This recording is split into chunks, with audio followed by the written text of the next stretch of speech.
Hello everybody. Today is a Wednesday. We have buried our beautiful boy 2 days ago on Monday. It was pretty difficult. Our boy was 20 years old. I won't say his name because he was so private and never liked all those bits and pieces.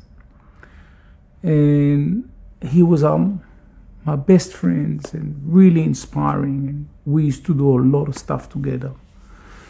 But because he was so big and strong and sporty, we used to do a lot of martial arts together and boxings and kickings, etc.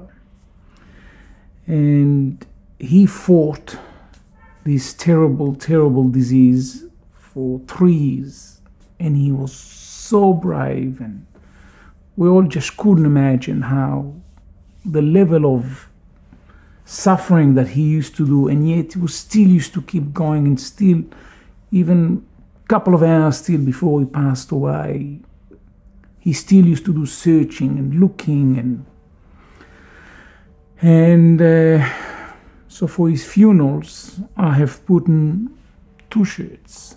I have put my Muhammad Ali t-shirts, which we always used to put in before we go and do our session in the garage, which we all set up as a boxing place. And on the top, I've put, my wife said to me, this kriyat, we're going to cut.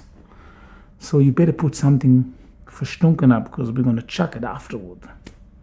So I've put just a black ordinary top that I'm going to throw out. And my favorite t-shirts of Muhammad Ali was a nice grey one. And we all know how famous Muhammad Ali is.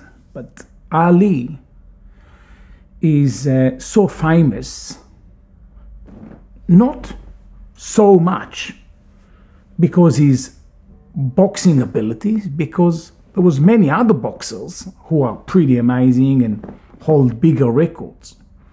But Ali was famous for taking his titles that he won in the ring and apply it in other area which he believed he should be do changes, whether social changes or political views, etc., which we all respect and love him so much for it. And Morris and I always used to listen to the songs and just keep on punching each other. And Morris was 20 when he passed away, and he was 17 when he was diagnosed. But from about the age of 12, he was so big, he was already punched the crap out of me, which I still enjoyed because we just used to do it all the times. And with that terrible day on a Monday, it finished finally, and we came back home and took all my clothes off and had a shower. I realized that our rabbi down here, Israel at Chevra Kadisha, although he asked me in the funeral, should I cut the grey one or should I cut the black one? When I taken my clothes off, I realized that he's cutting my grey t-shirts. He is cutting my Muhammad Ali t-shirts. And I was thinking to myself, why would Israel, the rabbi, who has been with us at 3 o'clock in the morning and helped us to take my boy and get him all ready for his final rest, why would he cut the wrong shirts?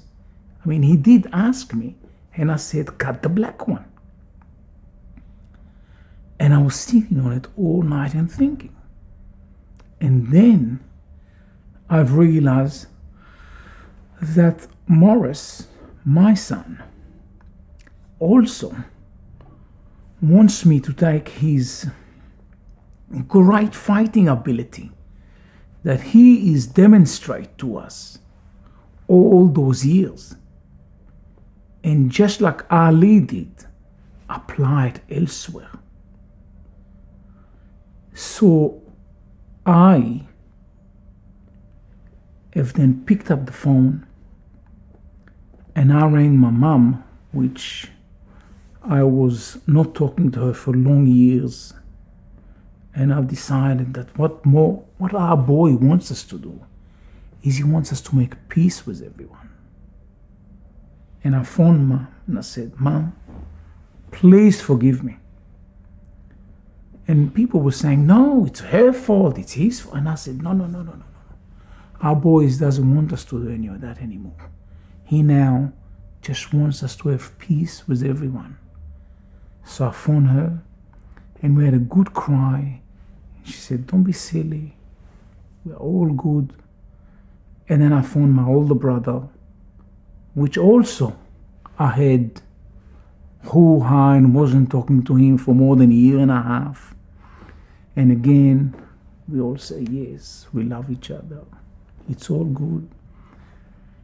And then the final person I needed to ring is another guy that I did the wrong thing and I was not fair 13 years already. And I picked up the phone and I said, Yaron, please forgive me. Please, let's make it all perfect. So our boy, during these times of mourning, can have himself all set up where it's nice and peaceful, and he can go and have his place, resting place, perfect. There'll be no fightings, and I encourage other people to do the same thing. You pick up the phone and you say sorry. You don't have to wait for somebody else. You don't have to wait for Yom Kippur to say sorry. You say sorry now. And it doesn't matter if it's his fault or your fault or whatever fault. You say sorry now and you get it all cleaned up. And by doing so, you will feel fuller and peaceful. And my mom, because I was not talking to her, I used to talk to my auntie. So after I ringing my mom and make the peace with her, my first cousin rings me and she said, you're not going to believe it. My mom, who is my auntie, also along the year started to have some fights with my mom because she felt like we are not supporting us. So the two sisters also were fighting. And now they are also made peace with each other. And that carries on and on and on. And hopefully can encourage others to do the same thing. Because I think that's the message he was giving me. That's why our rabbi cut the wrong t-shirts. I mean, he was with us at that terrible time. He didn't mean to cut the wrong t-shirts. He was conveying a message. I mean, I said cut the black one. He cut the gray one. He was conveying a message. Had he wouldn't have done that, I wouldn't have picked up the phone. I wouldn't have rang my mom. I wouldn't have rang my brothers, my other friends. Moms would still have been fighting with her sisters. Thank you.